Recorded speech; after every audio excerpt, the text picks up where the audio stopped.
Spanish words in conversation. When he did, either someone was about to get into some serious toe-curling sex or someone that was about to bite a bullet. The flash of anger in his eyes indicated the need to talk in private. "Hey, team, I'll be right back. Keep working," I said, following Tony from the studio while ignoring the curious stares from everyone. As soon as the office door shut behind him, he blurted out, "We just took another hit." "What?" One vicious sweep of my hand and everything on the desk hit the carpet.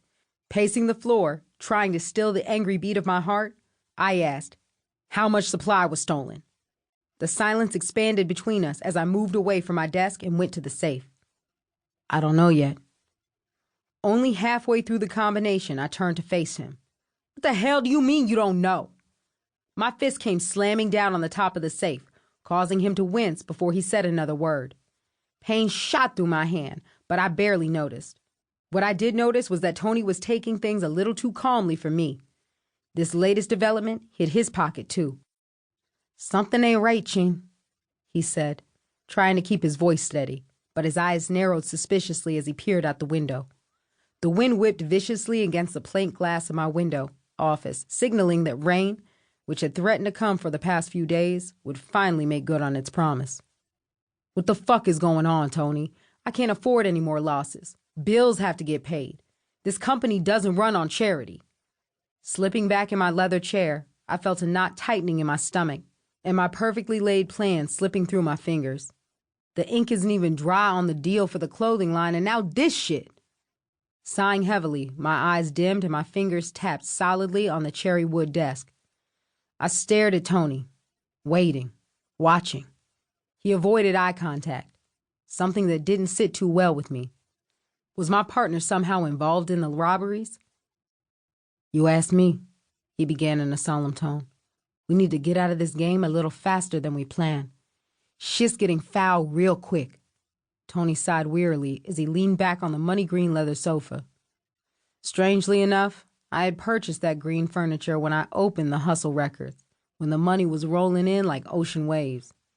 Now someone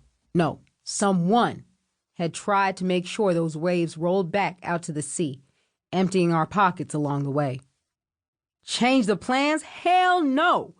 As if nature agreed, the wind outside whirled in a frenzy, turning the sky a darker shade of blue.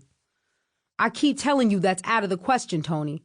I'm not giving up anything that I worked so hard to build. Until Porsha's finished with the paperwork making all of our businesses legit, we stay put. We need the cash flow." Jumping out of my chair, I paced the carpet again like a meter maid doing a ticket run on 42nd Street.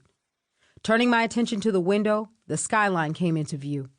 The wind had died down for just a moment. Things were deceptively peaceful and calm, the total opposite of what I felt inside at the moment. "I'm not saying that we should give anything up, Chin. I'm just saying maybe it's time to pack this shit up. Focus on music, clothing, and your nightclub." Tony tapped a cigarette pack, pulling out a single smoke and putting it between his lips. "We're already making crazy loot. We have 3 of the hottest rappers in the industry right now. Why are we still holding on to El Juego? We should have been out the drug game months ago." "I don't see what's taking Porsha so long."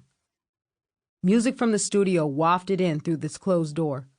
Unlike a few minutes earlier, Dragon's song no longer gave me the good feeling that more success was within my reach. Tony definitely had a point of getting out of the drug game. I was already sitting on millions. Money was not an issue, although I wasn't any Bill Gates.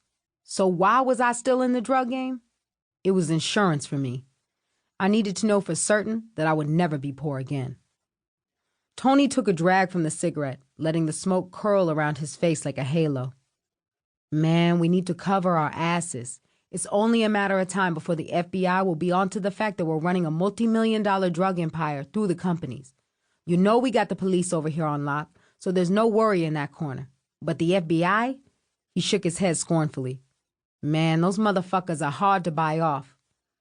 Glancing down at the business contracts on my desk, and then up to the pictures of the awards from the organizations that had received donations from us on a regular basis, I said, "This is the last thing I need right now, Tony." A canceled check for Encore Records Group lay on the desk as proof of the fact that things were finally on the right track. The distribution deal with them had hit the newspapers.